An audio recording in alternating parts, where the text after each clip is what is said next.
COVID-19 konspirasi atau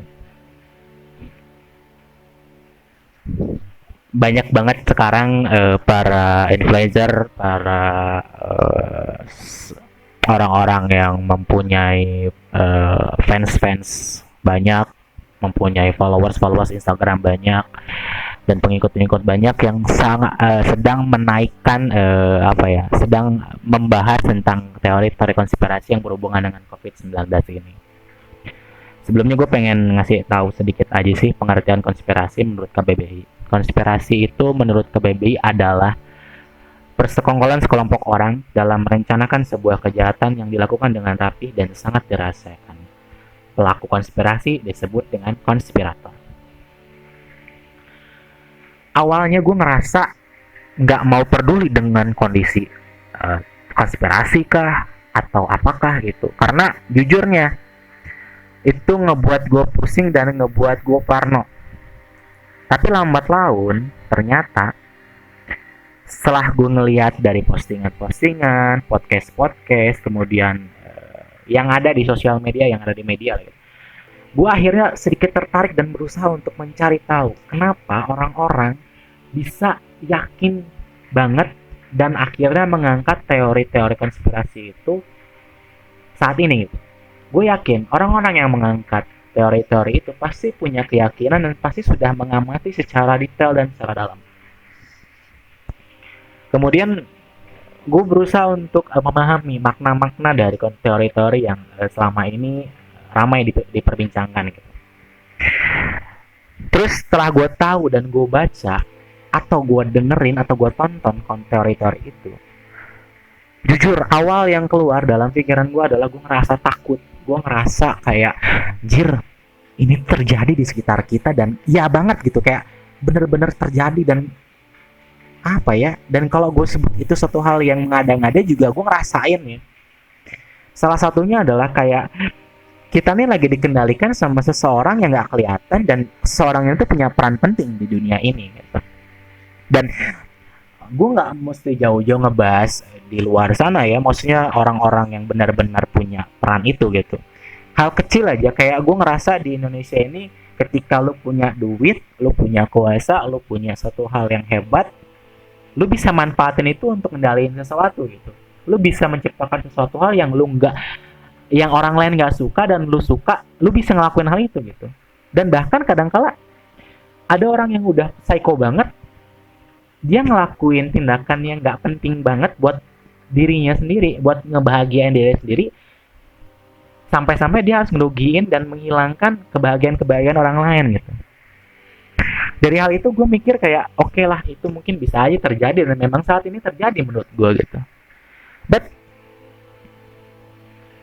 dari sebanyaknya teori-teori yang muncul dan ketakutan yang muncul dalam diri gue akhirnya nanya ke diri gue sendiri, lantas kalau memang ini konspirasi, gue bisa apa? Apa yang bisa gue lakuin sebagai seorang manusia dan sebagai seorang anak yang punya ayah dan punya ibu atau punya adik atau punya sahabat-sahabat untuk menyelamatkan mereka dari konspirasi ini? Gue nanya ke diri gue sendiri, gue bisa apa ya?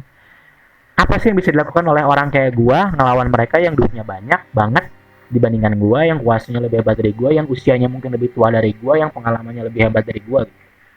Gue nanya ke diri gue sendiri, gue mikir, dan jawabannya sampai saat ini selalu sama. Jadi it's impossible buat gue untuk ngelawan mereka kalau gue sendiri.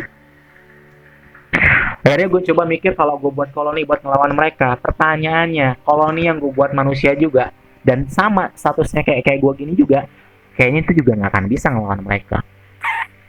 Akhirnya setelah mencapai pada titik puncak putus asa, gue mikir hal sederhana. Mereka manusia diciptakan oleh Yang Maha Kuasa. Sehebat apapun teori yang mereka buat, sehebat apapun rencana yang mereka buat, gue yakin kalau Tuhan tidak menghendaki, hal itu gak akan pernah terjadi, karena kuasa manusia itu gak akan pernah bisa mengalahkan kuasa Tuhan. Dari hal itu gue berpikir lagi, gue terlahir sebagai manusia, punya kesempatan buat ngelawan mereka dengan hal sederhana. Kenapa gue bilang hal sederhana? Karena ibadah itu sejak dulu sebelum adanya konspirasi, sebelum adanya COVID-19 sudah disebutkan bisa menyelamatkan kita. Bahkan menyelamatkannya di dalam dua dunia, duniawi dan akhiratnya. Tapi kita nggak ngelihat ke sana selama ini, karena kita nggak pernah ngerasain momen seperti ini sebelumnya. Karena kita mungkin nggak pernah ngerasain momen hal-hal, momen-momen yang di luar dari nalar kita, momen-momen yang nggak pernah kita bayangin, dan akhirnya momen itu muncul menjadi kenyataan. Kita baru sadar bahwa apapun yang dikatakan, apapun yang dulunya dianggap dongeng, itu ternyata ketika terjadi bukan lagi dongeng, bahkan menjadi malapetaka dan hal yang sangat mengerikan untuk kita lalui. Ketika gue tahu jawaban ini dan gue ngerasa ini adalah jawaban yang paling pas untuk memposisikan gue supaya gue bisa semangat dan ngerasa bahwa hidup gue bisa masih terselamatkan, gue sempat ngerasa kayak konyol gitu. Kan benar banget gitu ya, kayak hal sederhana yang kita lalui selama ini, ibadah-ibadah yang kita anggap sebagai sebuah tuntutan, sebagai sebuah paksaan, sebagai sebuah beban, ternyata inilah yang menjadi jawaban dari kondisi gua saat ini. Inilah yang menjadi obat, inilah yang menjadi serum penyelamat gua. Seharusnya gue pikirkan dan gue lakuin lebih gila dari hal-hal dari hari-hari sebelumnya gitu. Karena gue sadar banget gue bukan siapa-siapa dan gue bukan apa-apa gitu. Tapi gue tahu di luar sana ada orang yang hebat, ada orang-orang yang luar biasa, merencanakan suatu tindakan yang gila gitu kan. Dan gue sebagai manusia cuman bisa pasrah doang tanpa melakukan apa-apa. Itu sakit, men. Itu menyedihkan banget. Menurut gue itu hal-hal yang sangat ngebuat gue putus asa kalau gue mikir cuman sekedar gue pasrah sih gitu kan. Ya ini jawabannya gitu. Mau itu konspirasi, mau itu apapun, jawabannya ya kita harus mendekatkan diri pada Yang Maha Kuasa. Kita meminta pada Yang Maha Kuasa. Kita harus benar-benar sadar bahwa kita itu bukan apa-apa dibandingkan mereka dulu deh yang punya kekuatan, apalagi dibandingkan Yang Maha Kuasa yang punya segala kekuatannya gitu. So kayaknya udah saatnya deh kita nyadarin diri kita sendiri. Kayaknya udah saatnya kita benar-benar mengiyahkan bahwa tindakan-tindakan yang berhubungan dengan agama, tindakan-tindakan yang berhubungan dengan keyakinan itu adalah obat buat kita, adalah penolong buat kita. Buat ya ada lagi yang bisa kita lakukan selain benar-benar menempatkan posisi kita sebagai seorang manusia yang memang seharusnya sejak dulu sadar bahwa ibadah itu adalah obat buat kita semua, penyelamat buat kita semua, dan Allah adalah satu-satunya zat yang paling bisa menyelamatkan kita saat ini. Karena kalau gue lihat lagi, masalah kita ini bukan sekedar COVID-19. Kita udah nyadarin banget dari COVID-19 ini kita udah masuk ke fase ekonomi kita yang udah kritis. Banyak pengangguran yang muncul, banyak orang yang dulunya miskin semakin miskin dan akhirnya mati kelaparan. Dan saat ini kita sedang di fase itu. Saat ini kita sedang di fase dimana hal-hal yang gak pernah kita bayangkan itu terjadi banget saat ini. Ya gue sedikit nyungkit tahun 1998, benar-benar ketika Indonesia ngalamin krisis moneter. Gue dengar cerita dari orang-orang yang udah ngalamin momen itu. Mereka mungkin sakit banget dulu ya, sama kok. Atau kita ngebahasnya hal yang sederhana tapi luar biasa, kayak zaman dulu di zaman penjajahan gitu kan, orang-orang yang nggak tahu teknologi, yang nggak tahu gimana caranya berpikir jernih, yang taunya cuma gimana caranya gue selamat. Tapi ketika dia berpikir keyakinan dia untuk menyelamatkan orang-orang sekitar dia, memerdekakan orang-orang yang mereka kasihi, membuat suasana menjadi damai gitu, tujuan mereka adalah demi kebaikan dan tentunya tujuan akhirnya adalah untuk mendapatkan ridho Yang Maha Kuasa. Hal yang nggak mungkin itu bisa terjadi dan bisa kita rasakan hingga saat ini dampak perjuangan mereka gitu melawan fase-fase sulit itu gitu. Jadi kayaknya gue mikirnya harus benar-benar sederhana, tapi justru dari kesederhanaan pemikiran itulah tindakan kita bisa lakukan gitu. Kita bisa ngelakuin satu tindakan yang lebih berarti dibandingkan kita berpikir menyalahkan keadaan, menyalahkan diri kita sendiri, menyalahkan pemerintah, menyalahkan orang-orang yang mungkin dulunya bawa itu virus gitu. Karena gini, kita menyalahkan keadaan yang waktu itu sudah terjadi pun buat apa? Maksudnya buat apa gini? Itu sudah terjadi dan saat ini kita sedang mengalami fase buruk itu. Dampak dari fase-fase itu. Kita saat ini sedang benar-benar berjuang untuk melaluinya. Jadi pikiran-pikiran yang masih mencantumkan peran-peran menyalahkan, masih mencantumkan ego-ego kita untuk bisa menang sendiri dan mencari kambing hitam, itu sudah kayaknya nggak pantas banget buat kita pikirkan saat ini. Kenapa? Karena pada kenyataannya itu nggak pernah sama sekali membantu kita. Itu nggak akan sedikit pun menyelesaikan masalah kita. Jadi saat ini yang harus kita lakukan itu adalah ya benar-benar sadar kalau kita tuh manusia yang nggak bisa apa-apa kecuali kita dibantu sama yang maha kuasa gitu, intinya gitu. Jadi terlepas dari ini konspirasi atau ini adalah suatu takdir gitu, gue ngerasa ini sudah terjadi, ini sedang terjadi, dan kita sedang berusaha untuk berjuang mati-matian melaluinya dan mendapatkan hasil yang tentunya kita harapkan baik-baik saja. Kita sadar kok,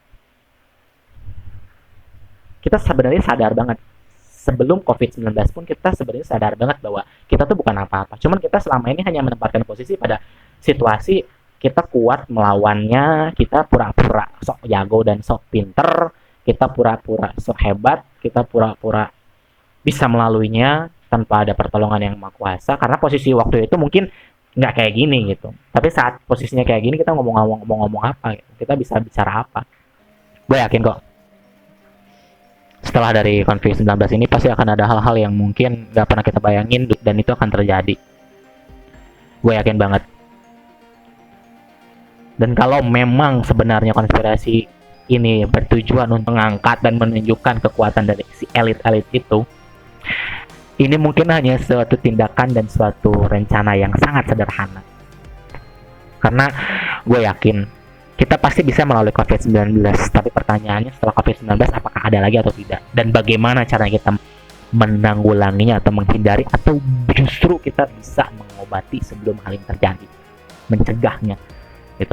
Karena pencegahan adalah suatu tindakan yang sangat-sangat lebih berarti daripada mengobati.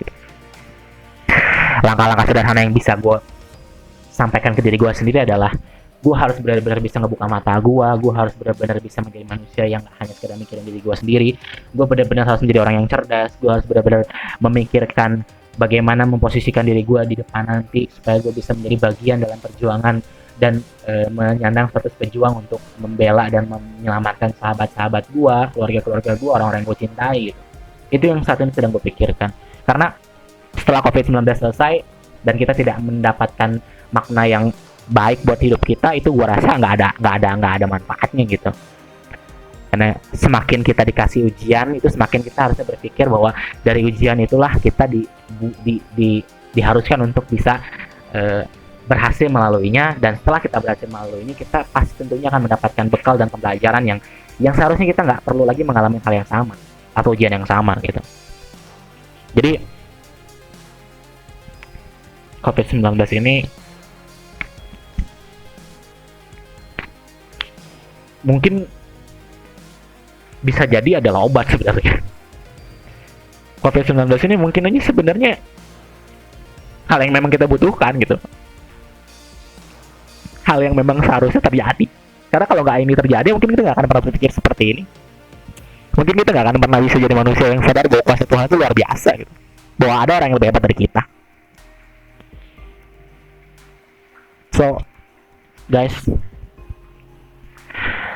gue berharap kita semua bisa belajar dari kondisi saat ini. Gue berharap kita semua bisa benar-benar mengerti peran kita sebagai manusia itu harusnya seperti apa. Dan kita bisa sadar diri apa sih yang bisa kita lakukan. Karena sekali lagi gue ingetin, kalaupun ini bukan konspirasi, berarti Tuhan mengharapkan kita melaluinya. Dan saya selalu yakin setiap Tuhan merencanakan suatu hal terjadi itu pasti dengan makna dan hikmah yang tentunya harus kita sadari. Dan kalaupun ini konspirasi, berarti saat ini kita harus benar-benar belajar dari kondisi yang menyebabkan hal ini bisa terjadi. Walaupun lawan kita adalah orang-orang yang lebih hebat dari kita, tapi saat ini seharusnya kita berpikir untuk menerapkan sisi-sisi positif, pemikiran-pemikiran positif dalam diri kita. Kita bisa melaluinya dan bisa melawannya dengan bantuan kuasa dari Tuhan Yang Maha Esa. Gak ada lagi yang bisa kita lakukan selain berikhtiar dan berusaha menjadi manusia yang di hadapan Tuhan. Gak ada lagi yang bisa kita lakukan selain kita menempatkan posisi kita pada posisi sadar diri bahwa kita ini bukan siapa-siapa.